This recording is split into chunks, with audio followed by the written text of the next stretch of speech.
Dr. Alpert, how are you? Good. How are you, Dr. Zheng? Good to see you. Good.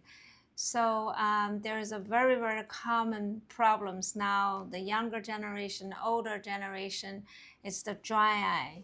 And I have similar symptoms like in the morning when my blood pressure is slightly elevated with higher cortisol, I can see better. And then after lunch, my blood pressure dropped a little bit. And then after dinner, it dropped below 100 and I feel my eye is blurry because of the dryness. And you're still young, so you don't have that experiences.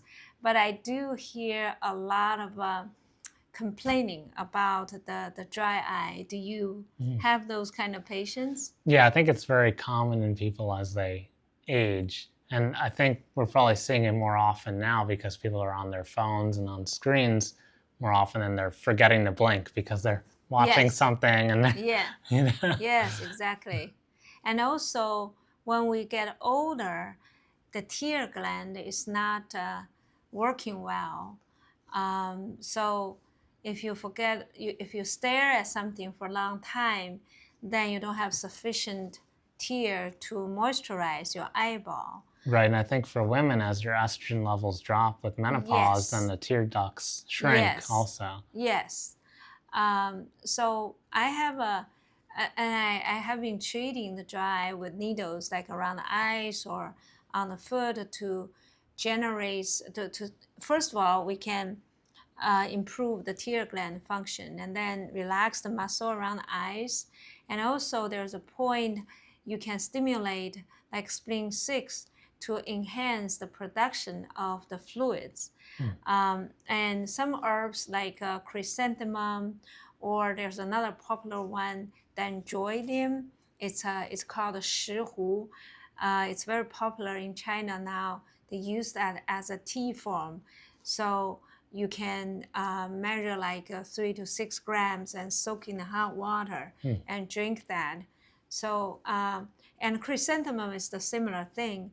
It's clearing the inflammation and reduce the dryness. You have any other suggestion? So sometimes I use Maqui berry or Chilean wineberry. So that has a few studies that show evidence for improving dry eye syndromes. There are a lot of other berries that I use too to help with just eye function in general. So bilberries are traditionally used for, hundreds of years, if not thousands of years. I personally take chokeberry most days because it helps with my eye function, and I don't want to develop farsightedness or difficulty reading up close as I get older. What is that called? Chokeberry. Chokeberry. Chokeberry, bilberry, and honeysuckle berries or honeyberries can actually improve eye function and eyesight too, which is interesting. Yeah, honeysuckle also clears the inflammation. So in all the Chinese herbal formula, we use the honeysuckle to clear the inflammation, and it's so easy to grow in the yard, and it can be invasive. So, and I think it's even higher in antioxidants than blueberries. Chokeberries and honeysuckle berries are higher than blueberries in antioxidants. The chokeberry, do you think that's a kind of fruit or what is it? It is. It's a berry. It's a type of berry.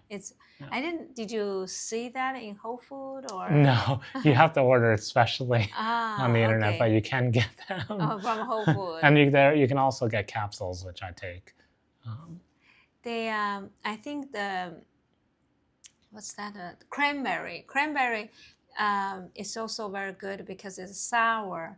In Chinese medicine, the sour taste always helping generate the fluids, and also the sour stuff stimulate the gland to produce more fluids.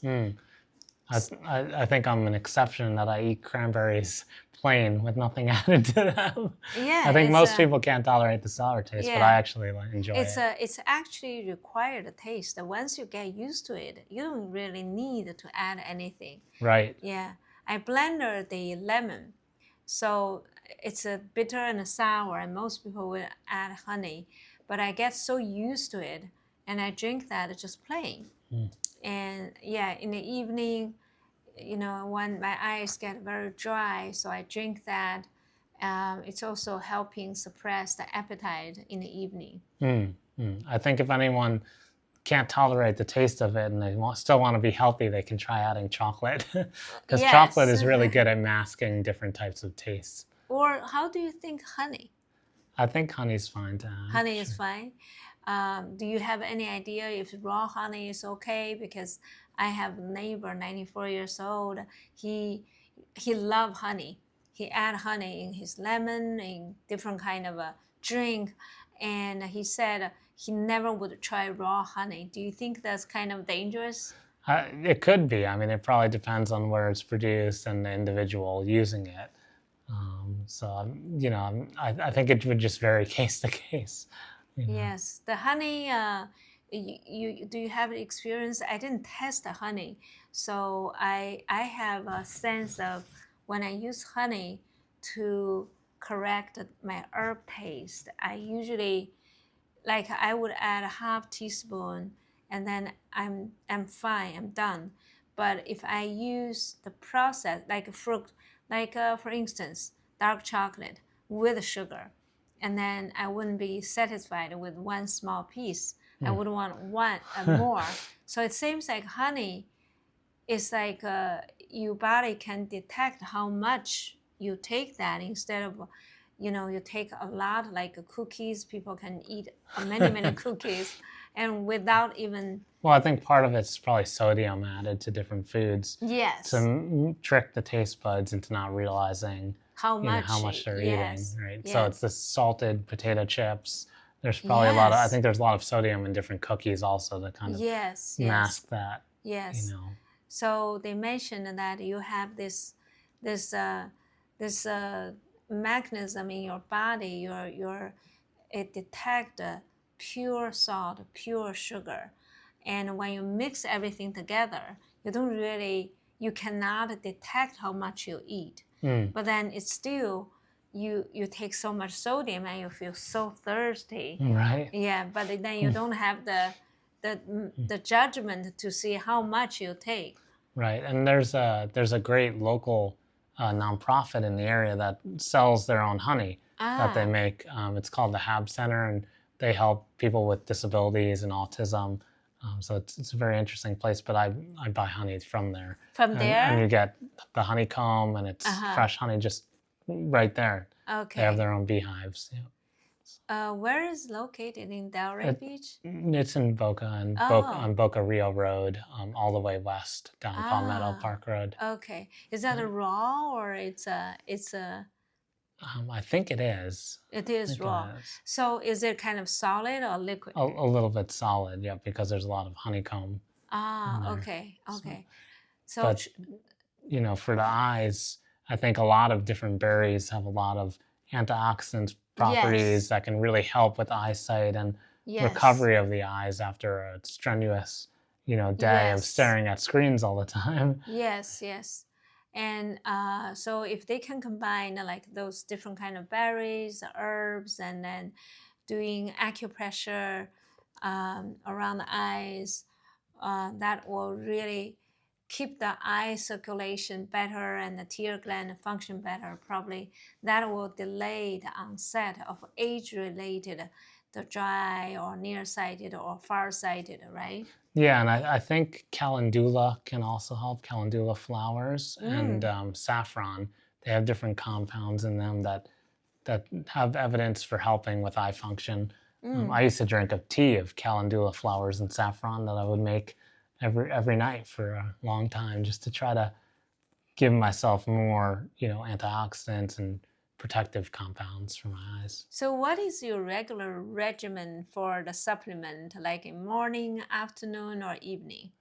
Well, I mean, it probably depends on what the supplement is, but I think usually earlier in the day is probably better for most people, right? Yes, so I think the supplement is very good, but after it metabolized and it sits in the bladder, so I think maybe a little bit of early time, you still can continue drink water to wash out instead of, because I see some women develop a cystitis after they move their supplement to after dinner. Mm. And because when they pass menopause age, their metabolism is slow, so that's metabolized of the supplements sits in the bladder for a couple of hours, and it causing irritation of the bladder lining. Yeah, I think the number of cases of cystitis is probably increasing. Yeah, It's inflammation, right? I think it's inflammation Yes. from different preservatives and chemicals in the food and environment. Yeah. Yes. So if you want to keep your eye in good condition until you reach 90s, the berries and herbs, honeysuckle, and shihu or chrysanthemum tea, it's all helping you to make your eye, make your vision stay in good condition until you reach 90s. Right. Yeah, I think so. Thank you. Thank you.